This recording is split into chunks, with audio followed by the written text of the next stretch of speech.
ner mala kenyam kanal de alien ka rais ne gwasame te kon kalerm be kon link ke kwijeshan bor ban full report ban jeling ka kwi kore che togre wish ko lang ka jalerame akan kono niam mi jiram jidit kanwar online tv channel gore jen wo jinder subscribe kade notification be alder je twine committee ler mi shibrech da chwamala chubukaji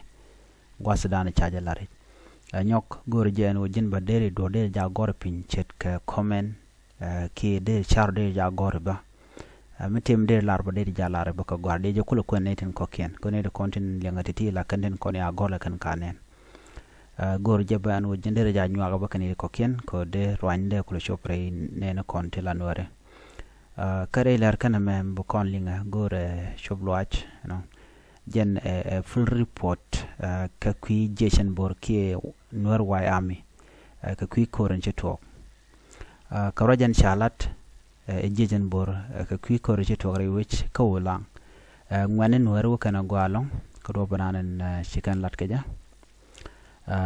ka shanka wel ka pai ngwaron ken dangra wudi jen dangra wudi dich gwate chikor chetwong me chi jech ki de ne jane de ne kirma yadit tinte pin Greater Penal State ke jan gwasame la dine SSPD aptin kone ya jako de ben ka wulang ka de ka kan nasir ka taye chikan ngwane chikan ka ma ka je ne la jechen bor ana en kur mo chaje tera la kur mdit ana ka ter ka ja kanyang are wi ka wulang ana kur chala do chaje tong na ka run wang je kur ya titena ka run wang sho wa men shangdar ana kan de ne kirma yadi da wakan nyen kan ka ngwanen ware ka pin ala jejen bor alo korm dit ka bokre nyalien kan yalba ngoda ba ngod jejen bor ba kami nyenya ka man kule lamu go agwada me re kur dana chitok wacha di ni ke en kirma yadi de ne SSPDF chaka jot chaka daka dor chaka wi kanyang wajan gwada chi ka paten ki me chi kan de dien ke li kan latin kan ka tene kan dagne ala goda kon la kan kula toyten me nyen kan gana chaga ju kan dial awaken cha torbiyele ken chaga nyoka mi kap ke torbiyele dangro chaga kap jejen bor ano kashi kan dial kon den jelga chuken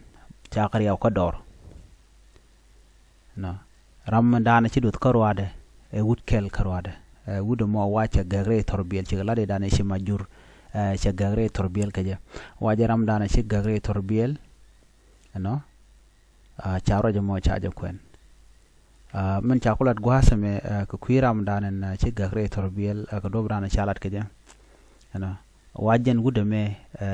chakon ben kanasa karon kina dangro widwal ngwan me pay kor me pay tok no wajaram me dane chanu me benasar bi bedak mesha ben ko gwase dan wache nasar ya daga ne jene kwa de nya ladane ka nasar ano wudo mo wa chole major general James Kwang Tong jen gar non korantama jen tiro da gagre wulit kamo men ci wori ngai shedot wa men jene ngoje je ka wulit ka turbile chu bodo lo tel gwamle lo woten ano chawro mo chaja kwen so munyo da gwanu kanede kontina la ngwane nuare